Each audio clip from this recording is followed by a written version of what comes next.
into explored territory, expanding the dominion of the group. That's what it is. Okay, who's this? This is Kelly, the devourer. She's a negative mother, so to speak, from the mythological perspective. And I find her very interesting. She's the best representation of this sort of thing that I've ever seen. Now, if the myth, you think, myths, they last a long time, sometimes tens of thousands of years, and they often even last across cultures. And you think, well, what the hell is it? What could a story actually be telling you that could be useful given that much change? Well, the mythological world that stories are concerned with is composed of three things. The unknown, well, it's always there. It doesn't matter when you live or where you live or who you are. That's part of your experience. It's always going to be part of your experience. It doesn't matter how much you know. There's always things that you can't predict.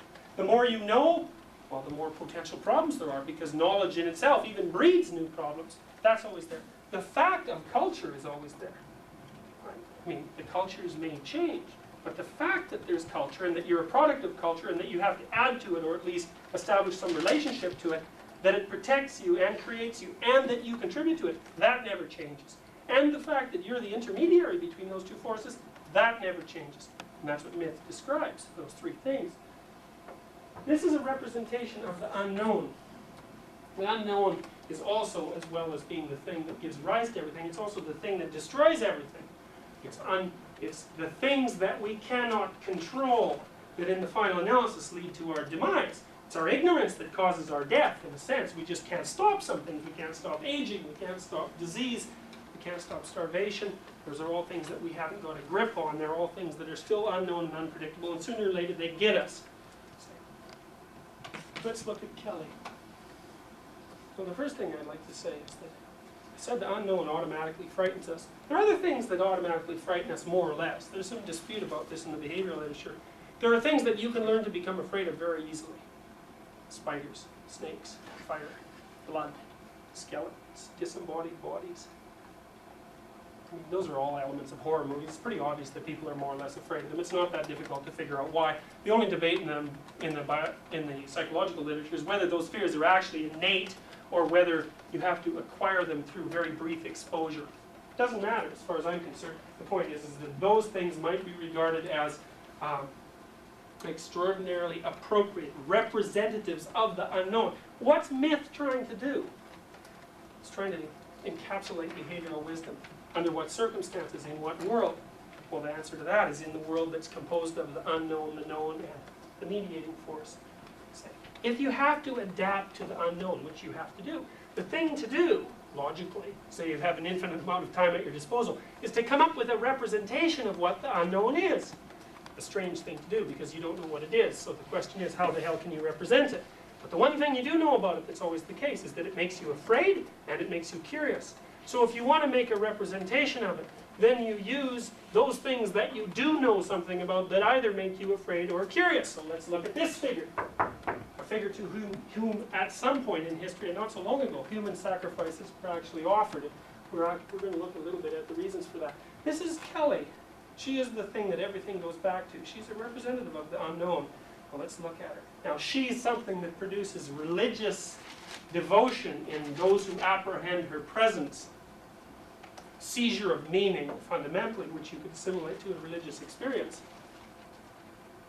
She has 8 legs like a spider.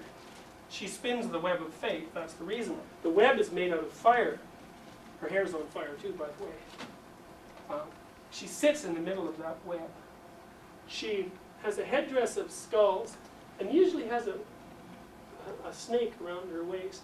A snake's a symbol of transformation because it sheds its skin, so theoretically it's something that's reborn. But anyways, she often has staring eyes and protruding teeth, which is something else that people are pretty much innately predisposed to respond to. And she is so, in her hands are tools of creation and destruction.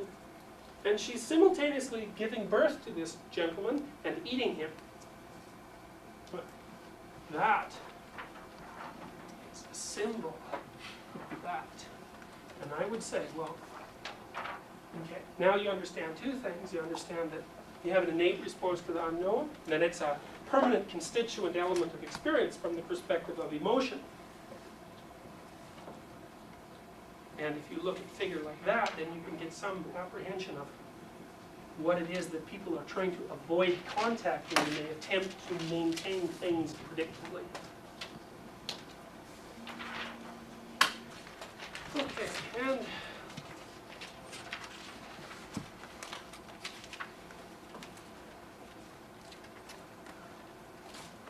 well, I'm just going to close this, I guess. This is a hint about the second part of the course. So the first part of the course, well, is going to, there's a lot more detail to this story than I ran across today. And there's some complicating factors that make the whole story much more interesting. Oh, this is interesting already. I think this is has something to do with hope, let's say. You're innately predisposed to respond to the unpredictable with anxiety, and perhaps to eliminate it if you can. You can understand why that is, but you need to be able to predict your circumstances. You have to be able to. And you can't just give up your story or your culture, because that throws you completely into chaos. And that's unpleasant as anything you could imagine. But other people believe different things, and obviously when you come into contact with them, well, there's a high likelihood of aggression, and the aggression of such magnitude that there's a good probability that you'll be destroyed, and so will the person that you're aggressing against. That doesn't really strike me as, all that great a solution. On the one hand, if you give up your ideas, well, then you're subject to affective dysregulation of the most intolerable sort. On the other hand, if you pursue your particular ideas in the face of opposition, then you might run into a circumstance where aggression is inevitable, and that'll be the end of you. This is a bad sort of paradox. So what can be done about that? Well, that has, I guess you could say, to give you the answer in the tiniest sort of nutshells, it has something to do with your attitude towards anomalous information.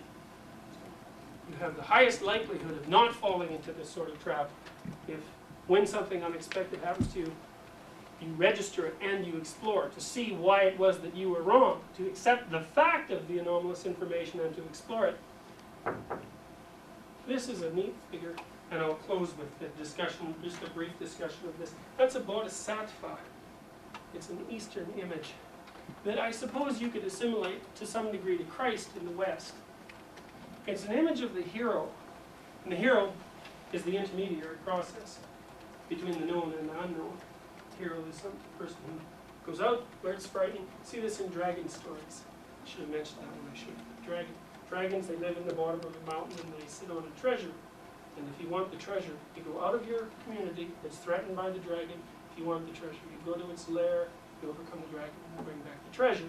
When you come back, then your community is transformed. Well, that's a story about exploration. It says the dragon is the thing that's simultaneously threatening and promising, as well as archaic and ancient and powerful. The hero is the person who leaves the community to encounter that archetypal phenomena, to overcome it, to get the treasure, to bring it back to the community, which is therefore enriched. That's the path of the hero.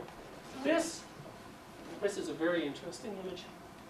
That figure, you see the attempt by the author to make it recurring, right? And this is the sky, by the way. And this might be conceived of as a tunnel. But it's a tunnel into time, not into space. This is the present, and this is the past as it extends back as far as can possibly be imagined. This figure sits on, I know it's kind of blurry, and that's unfortunate. But, let's see here.